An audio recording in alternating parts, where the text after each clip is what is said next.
The earliest ceramic art that we have that still exists actually wasn't fired. And it makes some sense if you think about it. If you think about, people found this material and started making with it, your first thought wouldn't be, oh, I have to stick this in a really hot fire, right?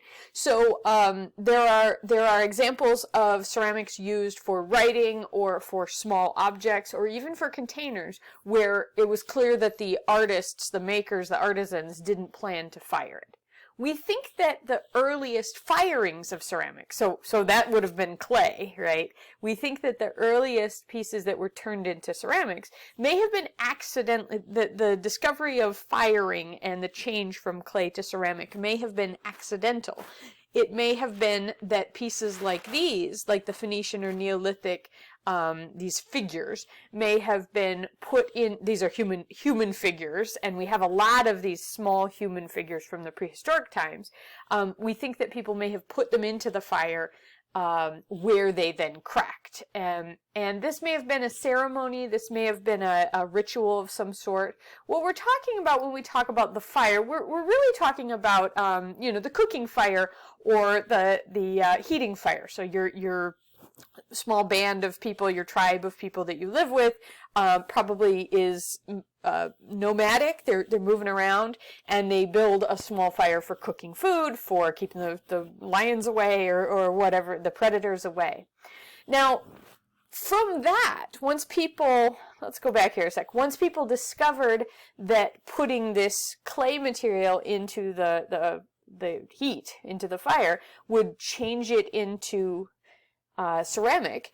You think about it, somebody puts a piece in the fire, it's part of the ceremony, the next day it's raining, and they discover, hey, this one hasn't slaked, right? Because we know dry clay slakes, but this piece of clay hasn't slaked, it's stronger. What has happened? We think that's how people figured out, right, that firing the clay will turn it into ceramic, and that they could make these more durable objects. Now, today people still fire what are pit or bonfire kilns. A bonfire kiln is technically just a big pile of combustible materials that is, let's skip ahead to this one. This is one in Burkina Faso. It's being loaded up here in this bottom picture. They've got a bunch of these pots that they've made, and they've piled on a bunch of flammable material on the top. They light it up, the fire burns until the fuel is gone, and then this is a woman pulling one of these pots out. It's fairly hot still. These are kind of the intermediate stages here. These bonfire kilns are still used today. These are contemporary pictures in Burkina Faso, but people do them. We occasionally do them at YVC when we're on campus. A pit kiln is the same kind of thing. It's just that there's a hole, that you dig a hole. And so technically, if you do this, you can do this kind of firing in a garbage can. That's what we often use at YVC, just because we're not doing as big of a firing, and we have a hole, but there's more to it than that. And so we can contain the space a little bit better. These firings don't require a kiln. So these are types of firings that are pre-kiln technology, whether that's you as an individual or whether that's your culture or simply, this is the way you fire. So there are some effects that we get with these kinds of firing. You get this kind of smoky texture on the surface. This is a Harappan sculpture. And what I want you to notice here is that there's no glaze. So these pieces are not glazed. The glaze wouldn't work real well the way they've got this stuff loaded. And I know I'm switching kilns on you, but piling up, this is called a tumble stack, when you just pile everything on top of each other. And you can imagine if there was glaze on this, those pieces are all going to be sticking together.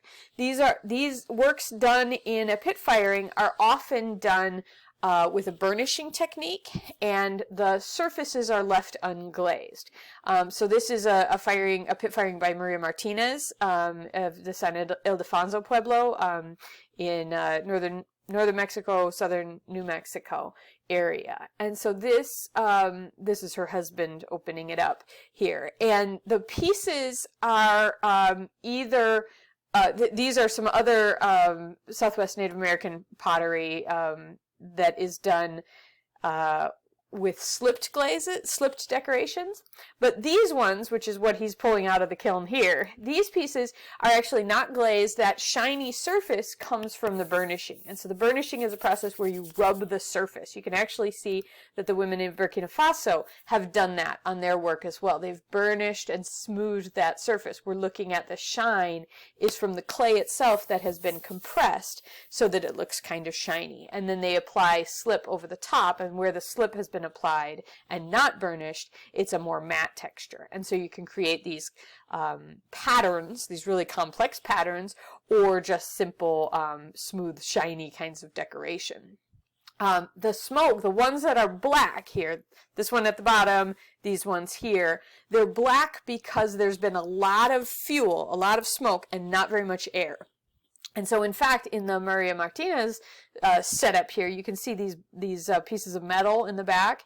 Oftentimes, a kiln might be built up by having, so it's a pit firing. I'm sorry, it's not a kiln, but you build up some protection from the air, from breezes, by putting pieces of fired ceramic or metal around the outside to keep the heat in a little bit more. And that's going to get you those very black kind of surfaces. Now the Burkina Faso pieces, there's a little bit more air, and one of the reasons I can tell that there's more air circulation is because they aren't black, because we can see the colored slips in the pieces that are coming out of that. And that's a little bit more like the variation that we see in the Harappan pieces. So these early firings, pre-kiln firings, and when I say early, I mean they're going on today. Like we can do one, next week. But these types of firings that are not utilizing a kiln don't use glazes. So whether you're doing them in ancient times or today, these types of firings don't use glazes and do end up with the slips or the clay itself or the smoke as it interacts with the clay itself doing the coloring for these pieces. And below I'll show you some more examples of that.